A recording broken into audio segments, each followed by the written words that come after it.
Lideramos el camino de la opinión pública y buscamos que la cultura del debate alcance consensos y soluciones a los problemas de nuestro país.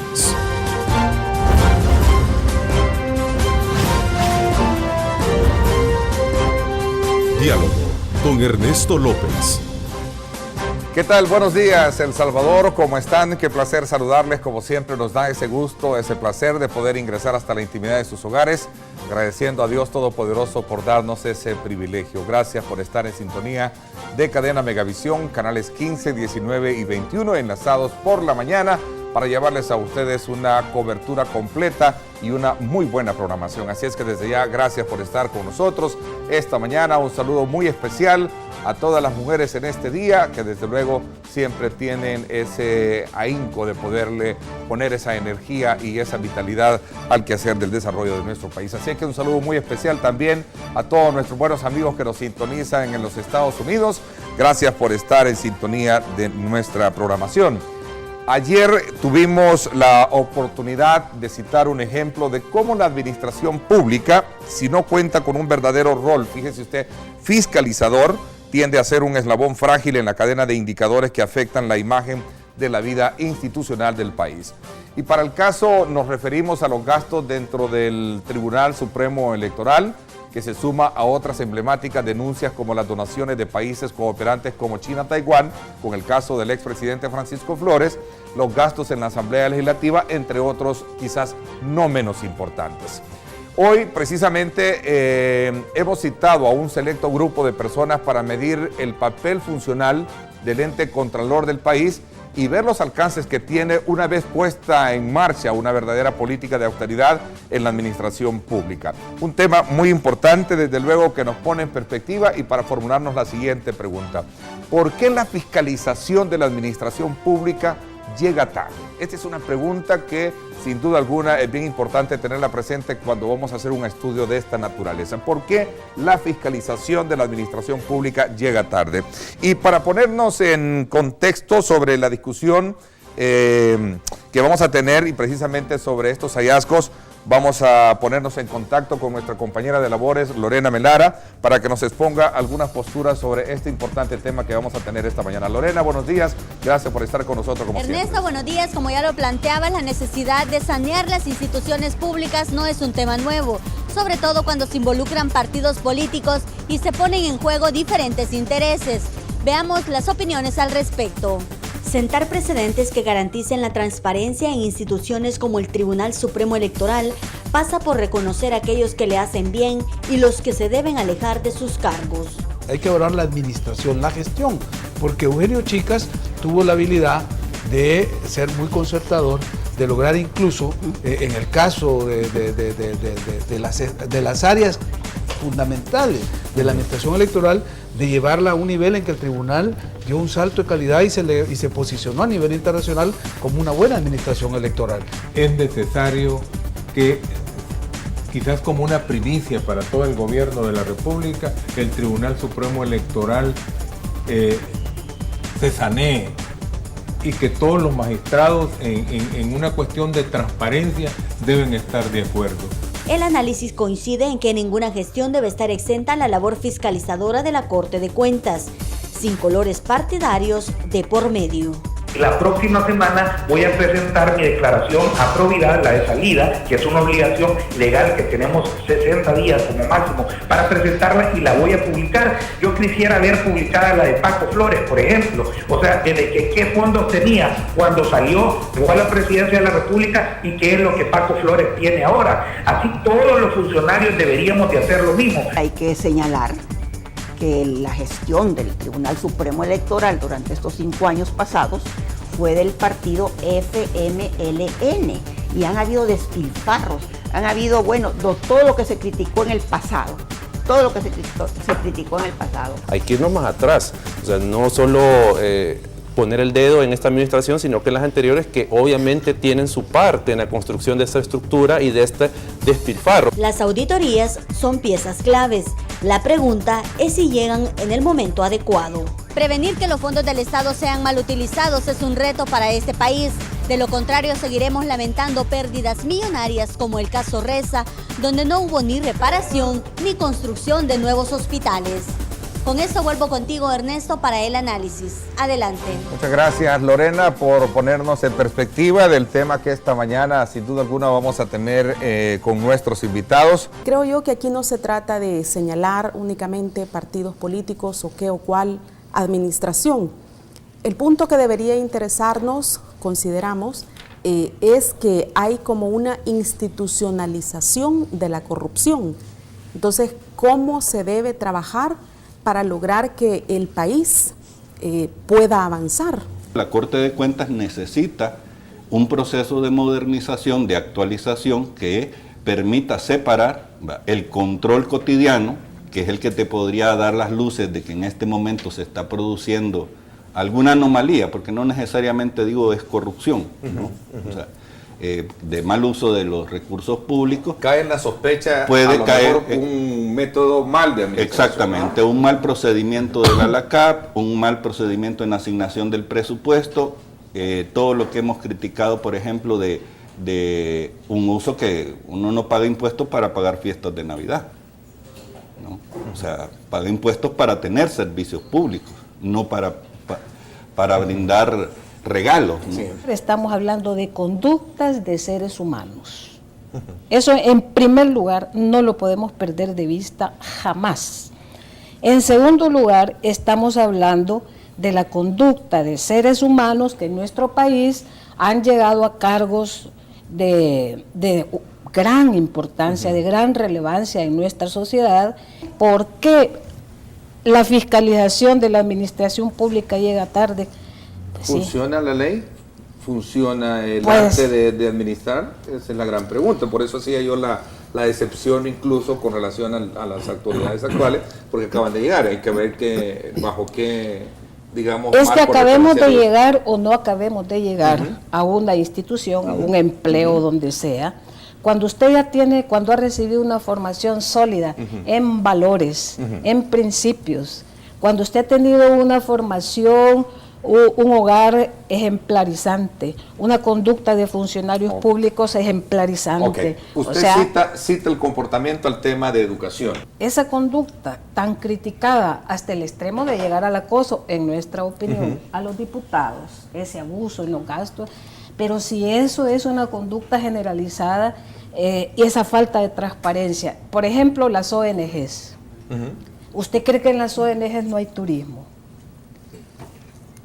¿Usted cree que en esto, precisamente en organizaciones de la sociedad civil, no hay corrupción? Hay un modo vivendi. Entiendo que hay un modo vivendi. ¿Usted cree que no hay nepotismo? Hay ONGs que la constituyen totalmente miembros de una misma familia y de eso viven. Yo creo que ahí hay que separar el ámbito de lo público de lo privado. No, es que lo privado no puede ser excusa, en nuestra opinión. Aquí yo no he venido a asentar ninguna verdad. De hecho, ¿verdad que yo no he venido a asentar ninguna verdad. Exactamente. Pero es que esa separación de lo público y lo privado es totalmente errónea en nuestra opinión y además cínica para quienes la invocan, no me refiero para quienes la mencionan. Esa es una división más bien con carácter didáctico, si usted quiere, o para comprender el análisis de la dinámica social, política, todo lo que usted quiera. Pero usted no me va a decir que el sector privado no es también un sector que aprovecha, que abusa de los fondos del Estado y por otra parte comete actos que son delictivos en otros países, evasión de impuestos, contrabando, etcétera. Hay personas que critican, y a mí tampoco me gusta, la cantidad de años, 28, 30, yo no sé cuántos años, los mismos diputados y las mismas diputadas. Pero váyase usted a las ONGs, ¿cuántos años tiene Silvia Guillén de estar en FESPAD? Bueno, estuvo, sí, me pero, acaba de dejar. Pues sí, ¿cuántos años tiene Roberto Rubio? Y así empezamos de ONGs en ONGs y nos vamos a dar cuenta que vienen a la televisión a convertirse en el ejemplo de la moralidad, de la honestidad, de la democracia y todo, y estamos reproduciendo el mismo tipo de conducta. Pero lo cortés no quita lo cabral. El hecho de ser falible no significa totalmente que de también acuerdo. vamos a ser tolerantes de que en el país se siga haciendo una fiesta. Totalmente de acuerdo. Por eso yo hacía la reflexión, retomando un poco el tema volviendo al tema del artículo que respalda un poco la discusión que tenemos esta mañana. No podemos criminalizar al sector público, no podemos criminalizar a las ONGs o a la empresa privada. Ahora, lo que sí es que tenemos una cultura de abuso de poder. Sí, sí. Esa cultura de abuso de poder, la única forma de romperla es promoviendo, por ejemplo, fortaleciendo el instituto, es haciendo que la ahí ley es donde está perdone que lo interrumpa. Que la ley cumpla. Perdone que lo interrumpa. Volvemos, licenciado, a la ley, a la norma. Si nosotros somos seres humanos capaces de autorregularnos, y tenemos normas Estoy éticas. de acuerdo, pero también hay instancias o instrumentos o herramientas que tienen que ser el respaldo para que un ciudadano, aparte de su cultura, también sea. Por supuesto. En este caso, para referirme en concreto a la Ley de Acceso a la Información Pública, como ya se dijo, es un instrumento que, unido a, por ejemplo, al acceso a la información, a la rendición de cuentas y sobre todo a la participación de la ciudadanía, porque una ley puede ser muy buena, pero no va a funcionar si la ciudadanía no hace uso de este instrumento. Pero sí se debe hacer una invitación a que la ciudadanía haga uso de esto. Y pasa también por lo que decía la licenciada, el tema... La ética, por ejemplo, es inherente a la persona, está todo el tema cultural de cómo hemos estado durante siglos en el país, el tema de la violencia misma. Creo yo que todo eso se une, ¿verdad?, para configurar el panorama que hemos tenido y bajo el cual ha sido visto El Salvador. Un país donde la corrupción ha golpeado fuerte, un país donde hemos llegado a ver la corrupción como algo normal, un país también en el que muchas veces, sin tener la información, hacemos señalamientos y eso tampoco es correcto. Ahora la ley de acceso nos va a permitir a que si yo quiero conocer sobre una entidad, voy y pido información. La cultura del debate, de poder tener con la capacidad de contraponer nuestras ideas, de confrontarlas ahora, sin ofender. El combate a la impunidad no solo es declararse en contra de la impunidad, sino sencillamente hacer acciones que van creando una nueva forma de hacer, de actuar, de pensar y de desarrollar al ser humano. En la medida en que es más transparente, ¿verdad?, en esa medida es más resistente a detener la corrupción, porque si yo estoy obligado a rendir cuenta, pues hombre, voy a tener menos posibilidades y los corruptores, porque aquí solo hablamos de los corruptos. No, el instituto recoge demandas. Eso está como los recursos de inconstitucionalidad, ¿verdad? A nadie va a escapar aquí en nuestro país que son gente mandada o gente interesada. Hemos tenido cantidad de casos con la Por Corte, ejemplo, nosotros y el instituto ha ordenado interesados. la entrega de la información y se le ha dado. Cuando se nos ha dicho, esta información es confidencial, el instituto ha dicho, queremos revisar si efectivamente eso es así, y la Corte nos ha respondido. Creo yo que ha habido mucho respeto y disposición de diferentes instituciones. Si queremos que la fiscalización llegue a tiempo, ¿verdad?, una de las cosas que hay que resolver, en el caso concreto del instituto, es que tenga un presupuesto correcto, ¿verdad? Ha venido funcionando con un presupuesto a medias. El primer, creo que es, Herminia no me va a dejar mentir, un periodo de casi de 6 o 7 meses de una instancia que es tan importante para la cultura, para la institucionalidad del país, para los cambios democráticos, que pase 9 meses sin presupuesto, es como quien Pasaron dice... 9 meses sin presupuesto, ¿verdad? Sí. Yo creo que 9 meses o un poquito más. ¿Cuál es la evaluación que hacen ustedes frente a, digamos, al trabajo desafiante que tiene una institución tan importante como la Corte de Cuentas de la República? Han venido a establecer una relación de poder diferente al que estamos acostumbrados. Pero en el ejercicio de ese poder, lo que decía el licenciado hace un momento, las instituciones fiscalizadoras y los funcionarios, porque no estamos hablando, las instituciones son entes jurídicos, son personas jurídicas, pero los funcionarios son personas naturales y son las que hacen funcionar, valga la redundancia, esas instituciones. La Corte de Cuentas de la República, todos sabemos que tiene un historial negro, pero lo más negro en este país es la impunidad en la que han actuado. La solución de nuestro país es un trabajo colectivo y aunque parezca un lugar común y trillado, pero es real. Porque difícilmente hay unas generaciones que ya no podemos cambiar. O fuimos corruptos o fuimos gente decente. Pero las generaciones que vienen no pueden seguir siendo socializadas con semejantes ejemplos y de ello lo más grave, la impunidad, insisto. En el país estamos casi que acostumbrados a ver la corrupción como algo normal. Y esto lo puede usted corroborar a través de tanto caso que hemos conocido, los millones que se pierden y solemos tener memoria corta o decimos, siempre hay una excusa para quien se toma estos dineros. Hay una ley de responsabilidad fiscal que me parece también que va en ese sentido, tratar la manera de volver como quizás más austera la actividad pública.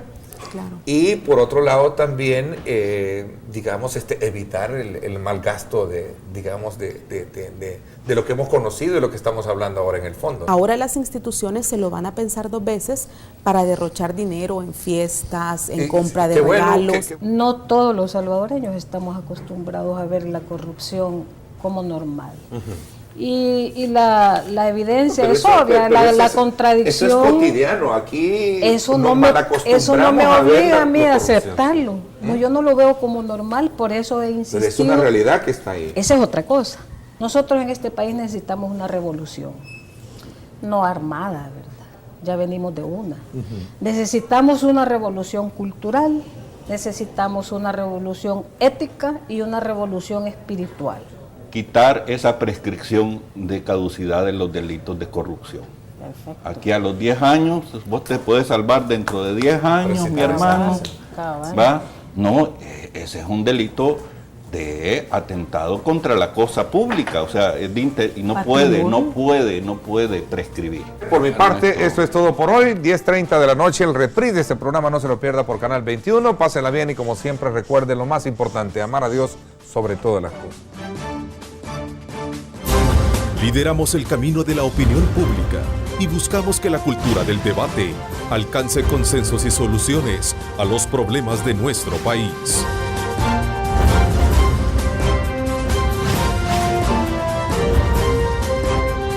Diálogo con Ernesto López.